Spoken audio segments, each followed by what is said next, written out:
वज़ीर ख़जाना मोहम्मद औरंगज़ेब की जानिब से पोस्ट बजट प्रेस कॉन्फ्रेंस करना थी। सहाफ़ियों को कुछ शिकायत थी मगर वो पोस्ट बजट का बायकॉट कर गए हैं। सूरत हाल क्या है जानेंगे अपने नुमाइंदे इरशाद अंसारी से। इरशाद बताइएगा। आज ही देखें, आज जो है वो पोस्ट बजट प्रेस कॉन्फ्रेंस थी, लेकिन जर्नलिस्टों ने जो है वो पोस्ट बजट प्रेस कॉन्फ्रेंस का बायकॉट किया और उसकी बुनियादी वजह ये है कि FBR की तरफ से जो है वो टेक्निकल ब्रीफिंग की जाती थी हर साल। इस मरतबा जो है वो ब्रीफिंग नहीं दी गई और FBR और काम का ये कहना था हमें हुकूमत की तरफ से रोका गया और उससे एक हम पैदा हो रहे थे कि शायद टैक्सेशन में कोई बहुत बड़े पैमाने पर इन्होंने जो है वो खुफिया टैक्सेशन किया या ऐसे ड्रैकोनियन जो है वो अमेंडमेंट किए जिससे टैक्स पेयर्स को बड़ा नुकसान होगा और उसको मख्फी रखने के लिए जो है वो हुकूमत की तरफ से FBR को रोका गया कि वो टेक्निकल जो है वो ब्रीफिंग ना दे ताकि लोगों तक हक़ाइक़ ना पहुँच सके। और उसकी वजह से जो बीच के जो रिपोर्टर्स हैं इकॉनमी के उनको जो है वो टैक्सेशन से मुतल्लिक़ जो मामला थे जो फाइनेंस के लिए अमेंडमेंट की थी उसमें काफ़ी जो है वो प्रॉब्लम्स दरपेश आई। तो उस पर उन्होंने एहतजाज किया कि आप जो है वो जो टैक्सेशन के हवाले से जब इक़दाम उठाते हैं और हमेशा ये होता था कि आप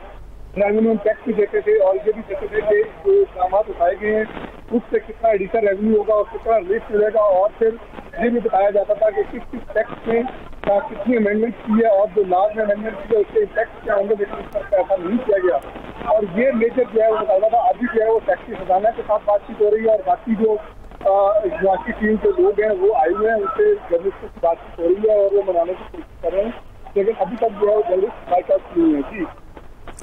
ठीक है इरशाद, ये भी बताइएगा कि क्या शिकायत का अजाला किया जा रहा है, शिकायत दूर करने की कोशिश की जा रही है?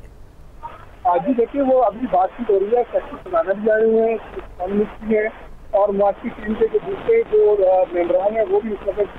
जर्नलिस्टों के साथ जो है गुफ्तगू कर रहे हैं, लेकिन अभी तक जो है वो मामला हल नहीं हुआ है और जर्नलिस्ट जो है वो दोबारा जो है प्रेस कॉन्फ्रेंस में नहीं गए हैं। लेकिन जर्नलिस्ट ये कहते हैं कि वज़ीर ख़जाना को और चेयरमैन FBR को यहाँ होना चाहिए था तो वो आके वजूहात बताएं, क्योंकि जब हम FBR के काम से रब्ता करते थे टैक्सेशन सेंटर का पूछने के लिए तो वो कहते थे कि हमें खुद जो है वो इतना मालूम नहीं है। और जर्नलिस्टों का यही वो कहना है कि इसका मतलब है कि बजट जो है वो किसी और ने बनाया कि FBR भी इससे लाजम है और शायद इस वजह से FBR को ब्रीफिंग से रोका गया क्योंकि उसके पास उन चीज़ों के सवालात के जवाब नहीं थे जो जर्नलिस्टों ने करने थे, क्योंकि बजट में क्या अमेंडमेंट की गई है और कौन से टैक्सेशन जो है वो प्रोजेक्ट किए गए हैं तो शायद जो बजट साजी उनको करनी चाहिए, शायद उनको भी मालूम नहीं है और बजट कहीं और से बंद किया गया और उन्होंने शायद इसको जो है उसमें छक्का लगाया और इस वजह से FBR अकाउंट को जो है ब्रीफिंग से रोका गया। ये जो है वो जो उनके दरमियान जर्नलिस्टों और बाकी टीम के मेम्बरान के साथ जो तबादला ख्याल हो रहा है जिनका वो इन चीज़ों पर हो रहा है। जी इरशाद अंसारी, ये भी बताइएगा कि गुज़श्ता रोज़ FBR की जानिब से जो टेक्निकल ब्रीफिंग ना देने पर सहाफ़ी सरापा एहतजाज हुए हैं तो वज़ीर ख़जाना की जानिब से क्या रद्द-ए-अमल और क्या मौक़िफ़ सामने आया है? जी आपकी आवाज़ थोड़ी कम आ रही है, सवाल कर देंगे। जी इरशाद अंसारी, मैं आपसे पूछ रही हूँ कि गुज़श्ता रोज़ FBR की जानिब से जो टेक्निकल ब्रीफिंग ना देने पर सहाफ़ी जो है सरापा एहतजाज हुए, सारी सिचुएशन पर वज़ीर ख़जाना की जानिब से क्या मौक़िफ़ सामने आया है? जी वज़ीर ख़जाना अभी इसमें नहीं आए हैं, बाहर जर्नलिस्ट आगे थे और ये टैक्सी खजाना और दूसरे लोग हैं और जर्नलिस्ट यही कह रहे हैं कि वज़ीर ख़जाना और चेयरमैन आके बात करें और वो बताएं कि उन्होंने आपको भेज दिया और आप आके जो है वो ये हमेशा से यही रवायत होती है कि इक़दाम जो है वो कर दिए जाते हैं लेकिन फिर जो है वो उसको हल करने के लिए जो है वो दूसरे लोगों को भेज दिया जाता है। तो वो कहते हैं कि आप वज़ीर ख़जाना जो चेयरमैन FBR आए और वो आके बताएं कि उन्होंने कैसा काम क्यों किया है, तो फिर हम जो है वो कोई करते हैं आपसे जो है वो सोचेंगे कि हम ब्रीफिंग में जाएं या ना जाएं और फिर आप जो सारी चीज़ें होती हैं मिस रिपोर्टिंग का इल्ज़ाम जो है वो जर्नलिस्ट यूनिट पे लगा देते हैं कि जबकि ये सरकार की जिम्मेदारी होती है, जो टेक्निकल चीज़ समझते हैं ये उनकी जिम्मेदारी होती है कि हर वक्त आप जो है वो लोगों को उसके बारे में आगाह करें ताकि आवाम के पास वो चीज़ जा सके जो रियलिटी है। जर्नलिस्ट या कोई भी जो इस शोबे से मुतल्लिक़ जो लोग होते हैं कि वो फिर इक्तफा करते हैं टैक्स कंसल्टेंट से, टैक्स लॉयर से, FBR ऑफिशियल से या FBR के जो एक्स ऑफिसर्स होते हैं उनसे, और वो फिर जो है वो उनको जो है उसकी जो तकरी होती है कवानीन में जो अमेंडमेंट की होती है वो बताते हैं। अगर कोई उसको अपने अंदाज से और अपने हिसाब से जो है उसको इंटरप्रेट करके जर्नलिस्ट को बताता है और वो उसको पब्लिश करता है तो फिर उसका जो है वो बार जर्नलिस्ट की बजाय या उस मीडिया हाउस या उस अखबार या TV पे जाने की बजाय ये उन पे जाना चाहिए, उन जिम्मेदारान पे जो बर वक्त जो है ये इकदाम नहीं करते। हर डिपार्टमेंट के मीडिया के नाम पे जो है वो डिपार्टमेंट उनके बने हुए हैं, उनकी पूरी टीमें हैं, लेकिन ना वो बर वक्त प्रेस रिलीज जारी करते हैं, ना वो बर वक्त जो है वो किसी किस्म का जो है वो इंफॉर्मेशन देते हैं, ना स्पोक्स पर्सन कोऑपरेट करते हैं। और उनसे अगर बात की जाए तो वो ये बताते हैं कि जी हमें इल्म नहीं है, हम मुतल्लिका डिपार्टमेंट से पूछ के बताते हैं, और इस इंफॉर्मेशन को देने के लिए 2-3 दिन लग जाते हैं। जबकि जर्नलिस्ट के लिए जो इन्फॉर्मेशन होती है उसको ज्यादा देर तक होल्ड करना मुमकिन नहीं होता है, और वो जो खबर होती है वो किसी न किसी जगह पे चल जाती है। यही वजह है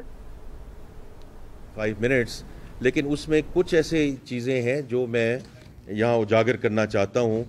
in terms of the significance of the reforms and in terms of where we are and where we want to go. बीच में जिक्र किया था is was around the structural reforms, और उसमें कई चीज़ों पे तो आप कई दफ़ा सुन चुके हैं कि हमने टैक्स रिफॉर्म्स में क्या कर रहे हैं। चेयरमैन एफबीआर यहाँ मौजूद हैं, ये इस पे फर्दर आपको डिटेल्स दे सकते हैं in terms of people, process, technology और जो सारी ट्रांसफॉर्मेशन जारी है। इसी तरह जो एनर्जी रिफॉर्म्स हैं उस पर मैंने बड़ी कल मुफस्सल गुफ्तगू की। प्राइवेटाइजेशन, एसओई रिफॉर्म्स के बारे में बात हुई, पेंशन रिफॉर्म्स के सिलसिले में बात हुई, लेकिन जो कल एक बहुत इम्पॉर्टेंट बात की गई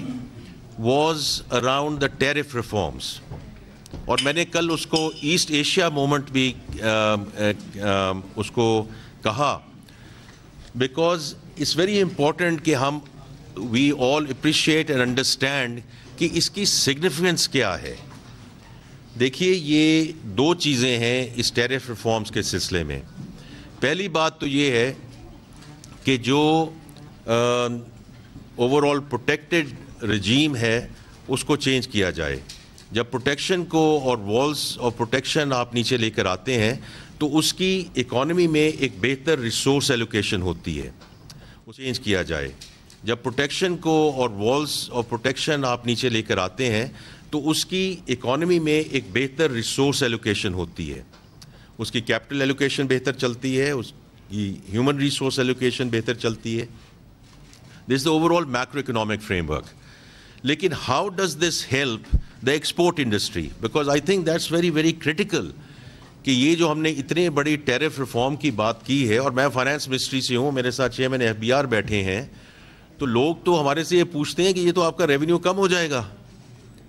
लेकिन अगर हमने इस मुल्क को एक तरीके से आगे लेकर जाना है और ऑन अ स्ट्रक्चरल बेसिस हमने एक्सपोर्ट लेड डिस्कशन की तरफ जाना है, जो हम बार बार कहते हैं कि we are going to change fundamentally the DNA of the economy,